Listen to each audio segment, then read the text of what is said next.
Tonight, the top 10 events that prove Obama planned gun control way before the Sandy Hook tragedy. Top 10 events that prove Obama planned gun control long before the Newtown tragedy. Numerous events throughout President Obama's first term have been patently exploited to destroy the Second Amendment, quote, under the radar. Now, of course, you remember the statements from then White House Chief of Staff Rahm Emanuel, who said, never let a good crisis go to waste. There's a few variations. He also said, you never want a serious crisis to go to waste. Those are all on tape. And it's the classic Hegelian dialectic that if you cause the problem and provide the solution, you can move the country, the population towards any kind of controls you want. And the number one control that dictators and tyrants always want is gun control. Look at history. Governments have killed more people than any other unnatural cause of death, and they always do it with the disarmed population. That's called democide. You can look it up. It's an academic study. But I just wanted to go over 10 of the top examples that prove that the Newtown, Connecticut shooting massacre is not the reason we're seeing gun control. As tragic as it is to have little children shot down, that is not why we're seeing this stuff. The government could not move quickly enough to implement gun control just on the backs of that recent tragedy. They've been ramping this up throughout Obama's entire first term. I take you back to February of 2009 when Attorney General Eric Holder, at the very beginning of Obama's first term, openly announced that they were seeking a renewal of the assault weapons ban. The response to that was from White House Chief of Staff Rahm Emanuel, who told him STFU, that's an expletive term, telling him to be quiet and shut up on gun control. It was reported in ABC News by Jake Tapper. They wanted to implement gun control slowly, incrementally, under the radar. They did not want an open call for gun control because they knew it would get the gun lobbies mounted up, working against that action agenda, and indeed, that's been what's happening. Then, of course, we lead into Fast and Furious, the covert program the government admittedly overtly staged in order to ship or walk guns south of the border right into the hands of Mexican drug cartels. They admittedly put thousands of those guns into them just so they could demonize the Second Amendment, and specifically so they could add new restrictions to the importation, exportation of guns and try to rein in, quote, assault rifles or semi-automatic weapons. And of course, that's its whole own story, its own saga, its own scandal. But among other people, Attorney General Eric Holder was caught lying about what he knew and when. That all happened under congressional testimony.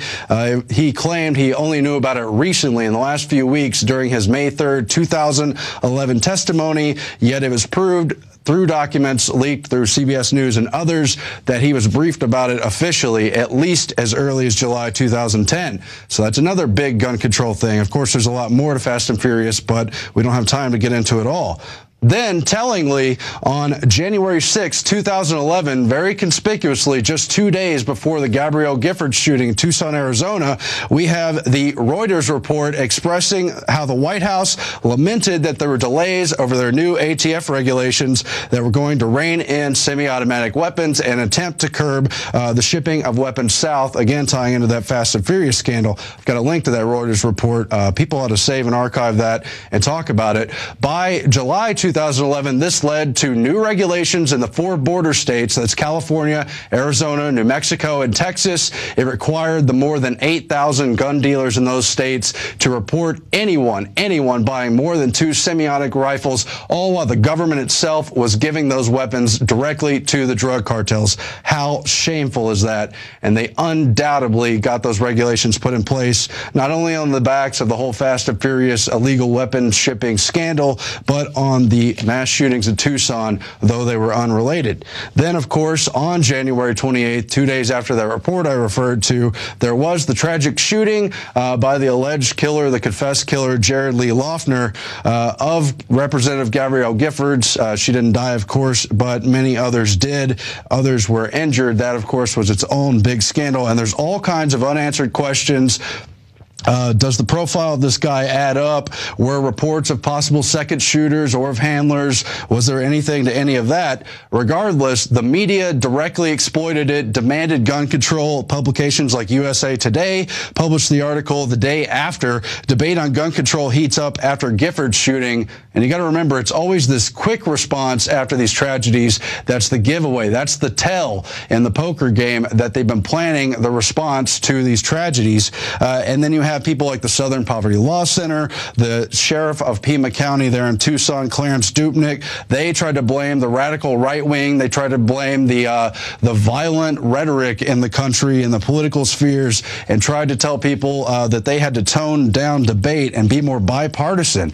Meanwhile, gun control advocates openly demanded Obama use the Tucson shooting for gun control, but he's smarter than that. He knows it has to be incremental. He knew it was not the time for overt moves. It just kind of did a generic rally for re-election and mourning for the people who were killed and injured in that attack.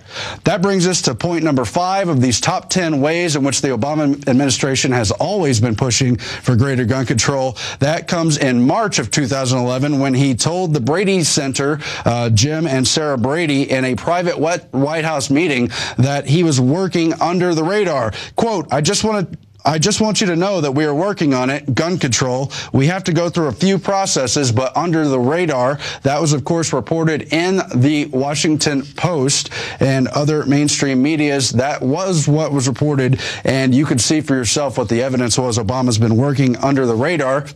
Then point 6, how the ATF tried to ban the importation of most shotguns. They tried to ban shotguns that hold more than 5 shells. That's most shotguns, people. Some of them only use 3. And they tried to ban the importation of weapons not used for, quote, sporting purposes. According to the NRA and AmmoLand and others, this was blocked through a congressional appropriations bill for fiscal year 2012 that banned any federal money going towards that purpose. But it nonetheless shows their intention. Point number 7, the Trayvon Martin shooting. I don't have to remind you, I would imagine, how much they exploited that shooting, not only for gun control, but to push those buttons with people along lines of racial division. We saw everybody line up. They showed the picture of the younger Trayvon Martin. Everybody came to the table arguing for all kinds of things. You had groups like that new Black Panther Party demanding blood in the street, while the supposed neo-Nazi groups were all mounting up to march. And of course, you had the mainstream media once again saying, is this the turning point on gun control? Is this the point where the debate turns in our favor? Again and again, you see this pattern of the media lined up to exploit these shootings. And of course, Obama went on in his press conference to say Trayvon Martin looked like the son he had never had, really just pushing people's buttons and again greasing the skids, not yet calling for outright gun control. Then, of course, you had the Batman shooting. I don't have to remind you how much they exploited that in the media, but again, it was this ramping up because 12 people were killed, 58 people were injured. He used, quote, assault weapons. How did this one guy get so many weapons in his arsenal? How did he get the body armor? How did he do these explosives in his apartment? Really, a lot of those questions were never properly answered. The police frequencies reported other shooting suspects. There's the reports that someone let him in through the back door and all kinds of other unanswered questions. But again, the media used it for one purpose, to show how a lone nut can really take over the country with a tragedy and how that somehow leads to gun control. And I go on to make the point that Obama, again, refused to pursue gun control. It's like that scene in Shakespeare's Julius Caesar where Caesar refuses the crown 3 times. No, I don't want to be emperor. No, thank you. I won't accept that title of emperor, until he finally does, of course, when the public outcry is strong enough, when everybody's behind him for that purpose. That takes us to the debates. Remember the debates with Mitt Romney? Obama was already the, quote, gun salesman of the year. That had been pointed out in the Washington Post, many other mainstream publications, because he spiked gun sales so much for people who were afraid he'd be reelected and restrict guns. Basically, everyone knew it was coming, but anyone who had any doubts and all those who were in denial could only look to the actual televised debates during the reelection campaign for Obama, where he said on TV TV that he wanted to renew the assault weapons ban. And then he went on to talk about how we don't need military weapons on the streets of America, and how really it wasn't just semi-automatic rifles, it was also these cheap handguns people were using in Chicago, where they already have gun control, which is also, by the way, the murder capital of the world. And as short as our memories are, I know most of you in the audience haven't forgotten about Bob Costas, but the tragedy over Newtown, the shooting in Connecticut, has been so tragic that I think a lot of people have already forgotten how much they tried to use the media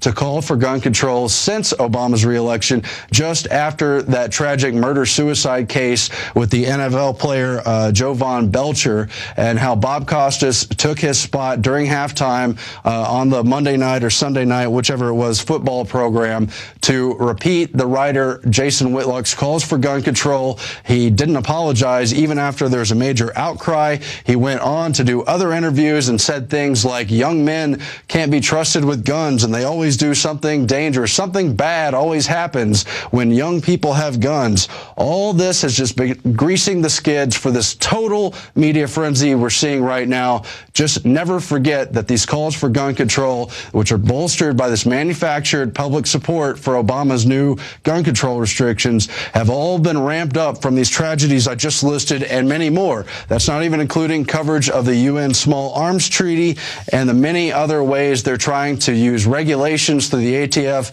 and, frankly, other groups to kill the Second Amendment through a death by 1,000 cuts. The Second Amendment is precious. It's part of our Bill of Rights that's enshrining the rights of the individual, the rights of the state, buoying against the possible tyranny that comes to every government, holding back the federal government, not giving them total power. Those are the reasons we need to keep the Second Amendment. It has nothing to do with these terrible tragedies. Armed citizens will actually prevent most of those murders, and I linked to dozens of those cases as well. The NRA admits that 2 million crimes are prevented each year by guns. Gun Owners of America estimates 2.5 million. Even the Clinton Justice Department, who helped back the assault weapons ban, admit 1.5 million crimes are prevented every year by gun owners.